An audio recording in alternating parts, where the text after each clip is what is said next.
What's up, guys? Welcome back to the channel. Here we are with another reaction video. In this, we have why India is dominating chess.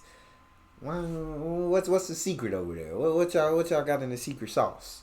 Before we dive in and find out why, if you guys happen to enjoy, please don't forget to subscribe, give the video a thumbs up, and if you'd like to support this channel by becoming a member, all you gotta do is hit that join button to receive your exclusive benefits. Dive right in. This is Gukesh. He made history as the youngest World Chess Championship challenger of all time at just 17 years old. He's one of India's rising stars, but he's not the only one. In fact, India has been dominating chess recently. This is a graph detailing the countries who have players rated 2600 plus FIDE, aka the top 100 or so in the world. Okay. As you can see, some of the countries have a disproportionate amount of top players. India is one of them. Why is India so good at chess? I spent 4 months of my life gathering statistics, compiling data about this instead of doing normal things like going out, going to parties, having a love life. I even wrote a thesis about it, so I'm going to share what I have learned. But first, let's go back to where it all started. This is Viswanathan Anand. You might recognize him as one of the top chess players of all time, but before he was world champion, he made history for a different reason. In December of 1988, Anand became the first Indian grandmaster ever. There had never been one before him. Oh, wow. This is crazy for multiple reasons. First, there's the fact that the first grandmaster from a country became a world champion. That's extraordinarily rare. Also, it shows how far Indian chess has come in just 40 years alone. Having an inspiration, someone to look up to, was definitely important for Indian youth, but it's not the only reason India has been so successful in chess. It's just a fact that India creates more top grandmasters than most other countries, so why is this? The first reason we're going to look at is government support, and this is extremely important because being a top chess player in most places isn't seen as a way to riches. Many grandmasters outside of the top 20 or so have to make a living by going to different tournaments, tutoring students. Some even have jobs outside of chess. That's very common. And all of this creates one kind of issue, which is they cannot spend as much time studying chess. There's pretty much no way for someone to compete if they're spending their time working another job or trying to find other sources of income compared to someone who's spending all their time focused on chess. Facts. So if you're not top 20, you basically ain't really getting paid. You got to figure out different ways of making money if you're not in that top 20. Let's get into the statistics. So there are an estimated 350,000 internationally rated chess players. By that I mean FIDE rated chess players, and less than 2,000 grandmasters in the world. So if you're a grandmaster, that means you're in the top 0.5%. That's kind of insane. In most other professions, being that good means you would probably make serious money. I mean, think about being 0.5% as a lawyer or as a doctor in computer science.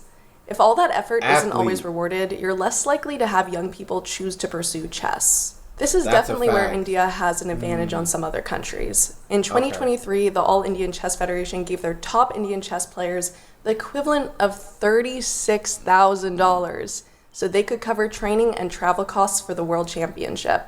So in India, the government definitely supports its chess players. For first place in the Olympiad, which for you guys who don't know is the chess version of the Olympics, each member of the Indian team received the equivalent of $83,700. Not having to worry about supporting themselves financially means top Indian players can focus on their chess studies. It also means that parents are more likely to put their kids in chess, knowing that their kids will be able to make a decent living. This is a huge influence, considering the majority of top players, which is what we're looking at right now, get into chess very early. In fact, you might have heard of this 3-year-old who's already 1,500 FIDE. That is crazy, and that is insane. He's also Indian. I sent a bunch of That is 3 years old is absolutely baffling to me. Wow, okay. But yeah, that's huge of the Indian government to support the chess players there. Whereas I guess in other countries they are supported like that, so they have to figure out different ways of making money, which takes time away from being able to study chess. So that support from the government is definitely a big advantage. Players from different countries a survey detailing how much federation and government support that they received, and there were some interesting results to this. So first, I want to point out this was a survey, so it's not always entirely accurate because it's self-reporting. There also might be a little bias there. But also, there aren't a lot of grandmasters in the world. They're very busy people. So I wouldn't say the amount of grandmasters we got was statistically significant. But it is a number that could give a little bit more insight into government and federation support in India versus some other countries. Okay. Now, India was a 6.5 in federation support. That was the average, putting them at the second best country for government support, according to, again, this survey, and there's a lot of other factors on it. Gotcha. But I thought this data was very interesting. Most of the players that I surveyed from India were very satisfied with the amount of government support. It also had some aspects of it designed to be less biased. For example, I just asked them to talk about like straight numbers they got, the type of support, where they were receiving their support. This also was quite high. Most of their training costs were covered. So let's get into the second reason why India is so good at chess.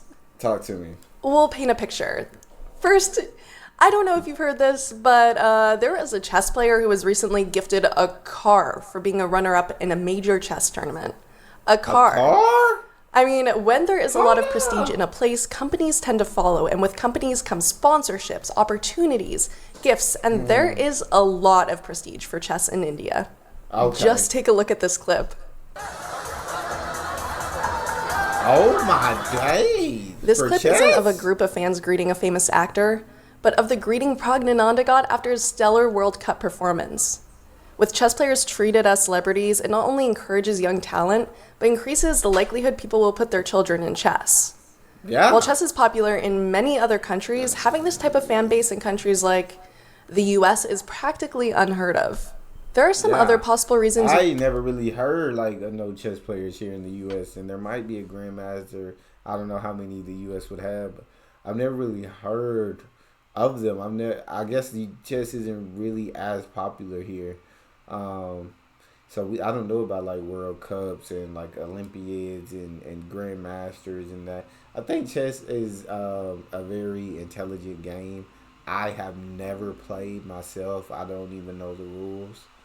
But I think chess is a very, very intelligent game. And I mean, to sit down and learn and master this game is something that's extremely incredible. And to go against other masters in the world and kind of figure out that winning move is crazy. You can point to for Indian success in chess, such as culture and work ethic, but these are a bit harder to prove using statistics alone, which is what I've been focusing on. However, there are some reasons that we can immediately rule out for why India is so good at chess. So for all my fellow nerds out there, this is how I gathered data. I took data from FIDE, I took data from World Data Banks, and I compiled it all in R where I ran correlation tests. So this is how I'm getting this section.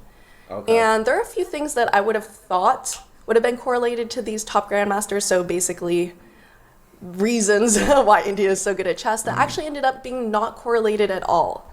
The first is population.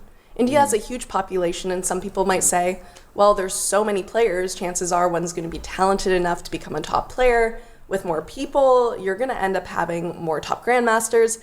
This was not the case. In fact, there was a pretty low correlation between population and top chess players.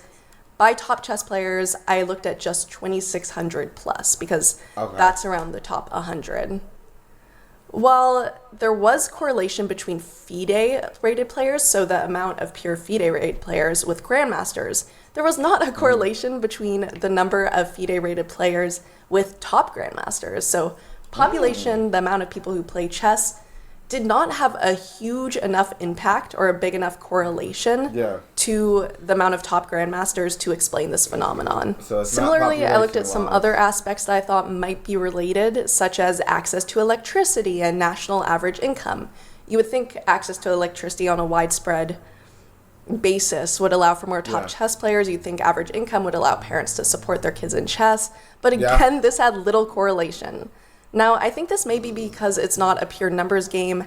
Having a higher national income and access to electricity may mean more people can play the game, but as seen, having more people play doesn't necessarily create more top grandmasters. True. Therefore, there wasn't a super high correlation here. Now, this part is a bit anecdotal, but I spent a week training with R.B. Ramesh, who is the coach of Praggnanandhaa, one of the top chess players in India. And this is a little bit what I learned about Indian chess during this time. One, it was one of the most difficult training sessions of my life. We did a lot of pure calculation, and pure calculation is definitely a strength of a lot of youth Indian players in general. You can just see their games are absolutely insane, very aggressive because they calculate these lines. But again, this is a bit of a generalization. But there were a lot of stories I heard. For example, you know, with a coaching session, you would have a bunch of people traveling from a huge amount of distance, piling into a room to listen to chess coaches speak. And that kind of might be a chicken and egg effect. You know, if chess is very popular in India, there's going to be a lot more players who really want to learn. But at the same time, it might just be more of a representation about how seriously young players in India take chess. Yeah. And, you know, this could be a pretty direct correlation to why they have more top grandmasters. And all these top grandmasters are fairly young as well. So a lot of really motivated young players. But I definitely think the way these players train, you know, the motivation, the effort, the pure focus on calculation, which is something I've heard a lot about. Although, again, this is not statistics, so I can't confirm. This is just a little bit of speculation, might have an impact on the way these players are rising to the top ranks so quickly. Indian chess is growing. Maybe this year we'll even have an Indian world chess champion. Who knows, but it's clear that the future of chess in India is bright. That's dope. I think it would be for the simple fact of that chess is so prestigious in India. You saw how many people were coming to give that one guy welcome home for getting runner-up. One guy got gifted a car. You got the sponsorships. You got all of that. So it's very popular in India, it sounds like, and very prestigious. And so, therefore, more kids are going to want to learn, and more kids are going to want to seriously, like, really be good at it. I'm not sure about all the countries in the world. I'm not even too sure about the U.S. It's just the way I grew up, chess has just not been something that's, like, a popular thing here that like, we tune into or that sponsorships go after. Or I just don't know enough about chess.